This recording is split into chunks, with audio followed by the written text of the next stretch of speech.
All right, today we're diving into one of the biggest defense complexes on the planet, the Pakistan Ordnance Factories, or as you'll hear us call it, POF. So, let's start with a number. Over 27,000. That's the sheer number of people working for this massive, state-owned enterprise. We're not just talking about a factory. This is a huge industrial force. But, it's way more than just a big employer. POF is really the backbone of Pakistan's conventional defense, and it's also a serious player on the global arms market. So that begs the question, right? How did this thing get so big, and what are they actually making? Okay, so first things first, let's get a handle on what the Pakistan Ordnance Factories organization really is. Basically, think of it as the main in-house supplier for all the guns, bullets, and bombs that the Pakistan Armed Forces use. I mean, from the military all the way down to local police, POF's gear is right at the heart of the country's entire security setup. So, where did this giant come from? Well, to understand that, you've got to go back in time. Its story is forged in the fire of the partition of British India, a really turbulent period that created this urgent, desperate need for the new country to be able to defend itself. And this timeline, it just lays it all out, doesn't it? It all starts out of sheer necessity right after the partition in 47.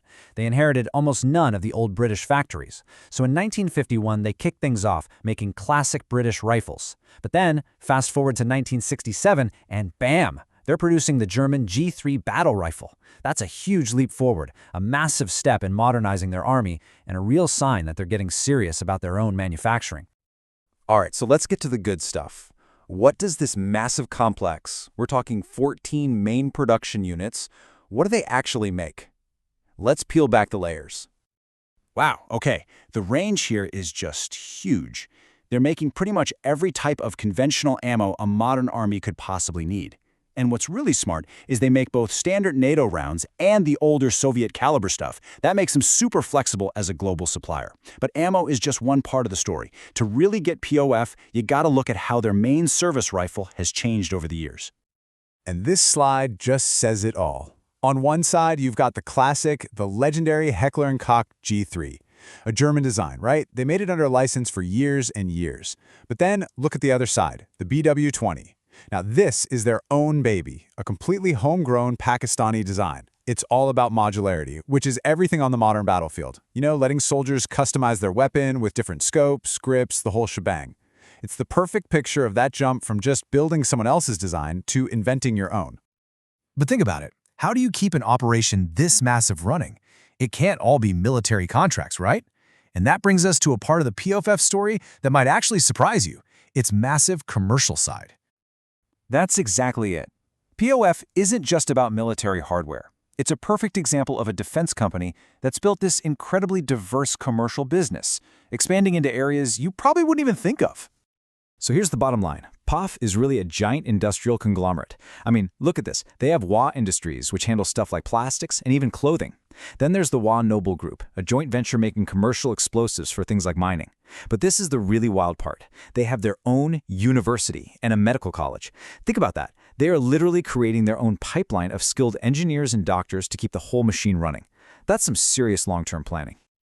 Okay, so we've seen the history, the products, and even their commercial side. Now let's pull the camera back and look at the bigger picture. POF's impact on the world stage. Because this isn't just a national arsenal, it's a global player. And the proof is right here. We're talking exports to over 40 countries. Asia, Africa, the Middle East, even Europe and the Americas. They're not just dipping their toes in the water. They are an active, competitive force in the global arms market. This isn't just about selling guns. It's about generating income for the country and showing the world what Pakistan can build. And that global role has become very, very real lately. In fact, according to a number of reports, POF has become a major third-party supplier of ammunition to Ukraine in its war with Russia.